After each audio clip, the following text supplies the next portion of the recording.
তুমি আমাকে ইঙ্গিত দিয়েছিলে ঠাকুর, তুমি আমাকে বলেছিলে আমার স্ত্রী আমার কাছে ফিরবে। তাহলে আমি আর কতদিন এই যন্ত্রণা সহ্য করব ঠাকুর? 20টা বছর ধরে আমি এই যন্ত্রণা নিয়ে চলছি, এবার আর পারছি না। এবার আমার কাছে আমার স্ত্রীকে ফিরিয়ে দাও ঠাকুর, আমার স্ত্রীকে আমার কাছে ফিরিয়ে দাও।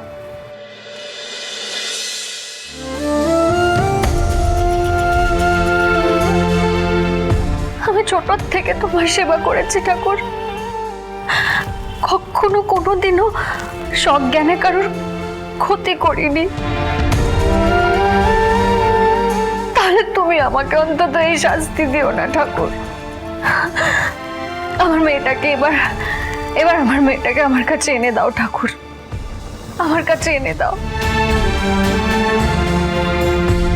সেদিন তুমি ওইভাবে আমাকে ফুল পাইয়ে দিলে ঠাকুর, আমার সত্যি মনে হলো এবার আমি আমার স্ত্রীকে ফিরে পাবো, এবার আমি আমার মেয়েটাকে আমার কাছে ফিরে পাবো ঠাকুর।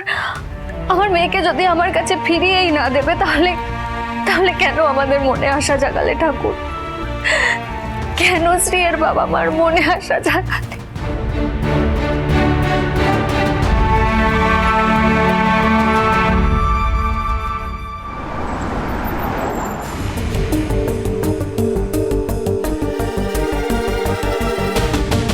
স্যার, রায়বাড়ির মেয়েকে যে নিয়ে গেছে তার ছবিটা এখন পরিষ্কার বোঝা যাচ্ছে।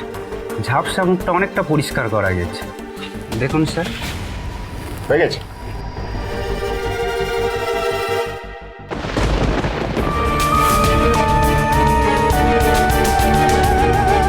মিস্টার রায়কে তাহলে এখন ছবিটা পাঠিয়ে দিই স্যার, ওদের কেউ চেনা জানা হলে আইডেন্টিফাই করে নেবে, সেক্ষেত্রে ওনার মেয়েকে খোঁজার কাজটা আরও সুবিধা হয়ে যাবে।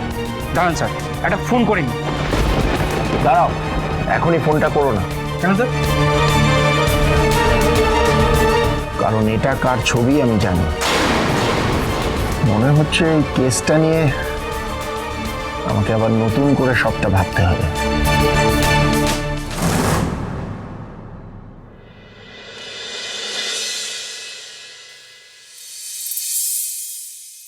এতদিন যখন ধৈর্য ধরলে, আর কটা দিন ধৈর্য ধরো শুভ প্লিজ। আমার হায়ার করা ডিটেকটিভ ঠিক স্ত্রীকে খুঁজে বার করবে, ঠিক খুঁজে বার করবে।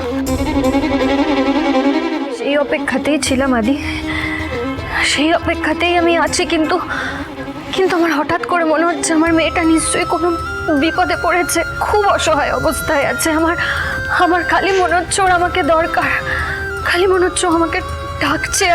আর এটা ভেবে আমার মনটা যে অস্থির অস্থির করছে, আমার খুব দুশ্চিন্তা হচ্ছে ওর জন্যে। কিছু হবে না, কিছু হবে না, স্ত্রীর কিছু হবে না। ঠাকুরকে সব বিপদ থেকে বাঁচিয়ে রাখবে। আমাদের স্নেহ ভালোবাসা ওর রক্ষা কবচ হয়ে থাকবে। আমাদের স্ত্রীর কিছু হবে না শুভ। কিন্তু তাও মায়ের মন এত কেন অস্থির অস্থির করছে? কেন মনে হচ্ছে আমার মেয়েটা কোনো বিপদে আছে? ওর কাছে আমার যাওয়াটা খুব দরকার। ও আমাকে ডাকছে মা বলে।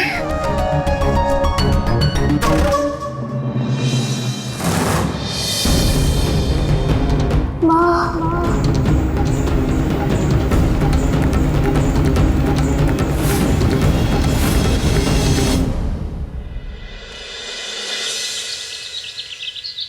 মামনি মামনি বলে সকাল থেকে তো একেবারে চিৎকার চেঁচামেচি শুরু হয়ে যায় রে তোদের। মামনি কিন্তু ব্রেকফাস্ট দিয়ে দিয়েছে। কোথায় সবাই? কারুর দেখাই নেই। সাজ, ঋষি, ব্রেকফাস্ট না করে কিন্তু কেউ বাড়ির বাইরে পা দেবে না, আমি কিন্তু বলে দিচ্ছি। আই কমলি, তুই রুটিটা করলি রে তাড়াতাড়ি। আদিদের রুটিটা অন্তত করে দে, আমি কিন্তু তরকারি করে রেখেছি। তুই শুধু রুটিটা করে আমাকে উদ্ধার কর। হ্যাঁ, কমলির কি 10টা হাত আছে যে একসাথে 10 দিক সামলাবে? বয়স হয়েছে তো নাকি, আমার একটু টাইম লাগে। তোমার মতন আমি দুরন্ত এক্সপ্রেসের গতিতে ছুটতে পারি না। জানি রে ছুটতে পারবি না, তাই তোর জন্য আমি দুধ চা করে রেখেছি। ওটা খা, খেয়ে এক এক করে কাজগুলো কর তাড়াতাড়ি। এই না হলে আমার শুভ্রদি কেমন সব দিক খেয়াল রাখে। কি করবো বল, খেয়াল তো রাখতেই হবে। চাটা খা, খেয়ে হাত চালা, আর ড্রাইভারকে দিয়ে তো টিফিন বক্স গুলো পাঠাতে হবে রে।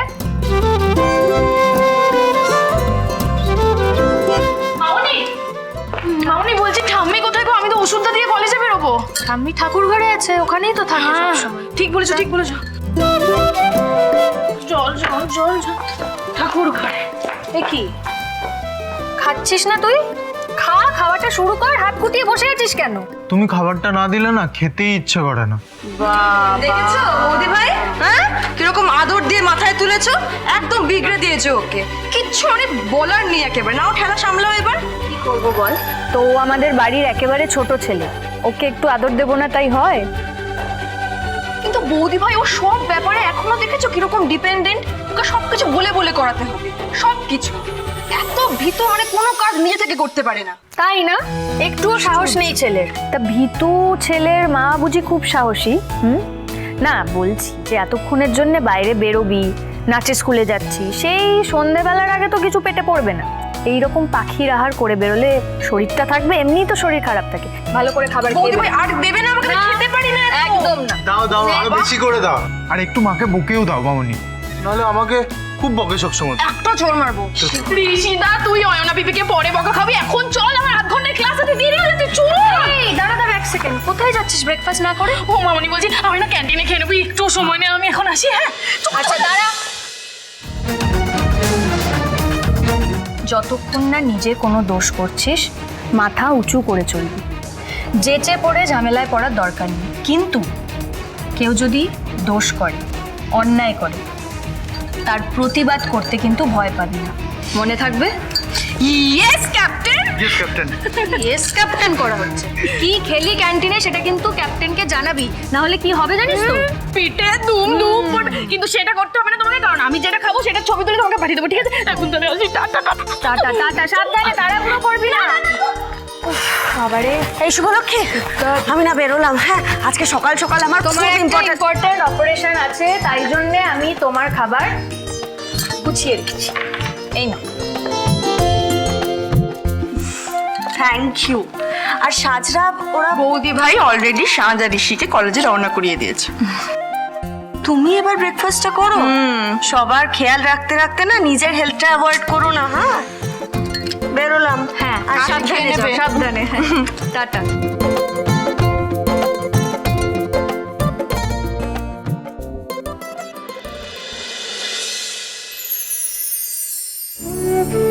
কিরে কেশব, তুই অন্তত ব্রেকফাস্ট করে বেরোবি তো নাকি? মা তুমি আমাকে না দেখে কি করে বুঝতে পারো বলো তো যে আমি এসেছি? মায়েরা সন্তানদের ছোঁয়া বুঝতে পারবে না তাই কখনো হয়? মায়েরা সব আগে থেকে বুঝতে পারে, তার সন্তান কোথায় গেছে, কি করছে, কোনো বিপদ আপদ হলো কিনা, ভালো মন্দ, সুখ দুঃখ, সবটা ঠিক কাজ করতে পারে। কে জানে, সেই কারণেই হয়তো কাল রাতে আমার মেয়েটার জন্য মনটা অত অস্থির অস্থির করছিল। আমার মেয়ে শ্রী, ও কোনো বিপদে নেই তো? মা জানো তো, আমার না খালি একটা জিনিস মনে হচ্ছে যে আমি কোনো না কোনোটা বিপদ ঘটাবো। আজকে বাবার সঙ্গে ফ্যামিলি বিজনেস জয়েন করার কথাটা ভাবলেই না আমার প্রচণ্ড টেনশন হচ্ছে, মানে হাত হাত কাঁপছে, এই দেখো স্ট্যামারিং করছি। যে বিজনেসটাকে তুমি জিরো থেকে শুরু করে আজকে এত বড় জায়গায় নিয়ে গেছো, আমি সেটাকে মেনটেন করতে পারবো তো?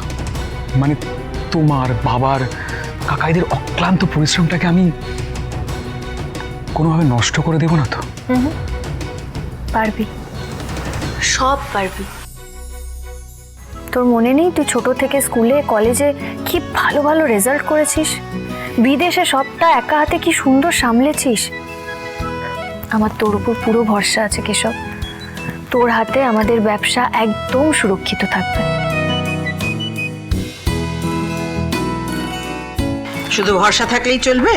আর ছেলেটা যে এত বড় একটা কাজে যাচ্ছে, তাকে যে ধান দুব্বো দিয়ে আশীর্বাদ করতে হয় সে নিয়মটাও সবাই ভুলে গেছে।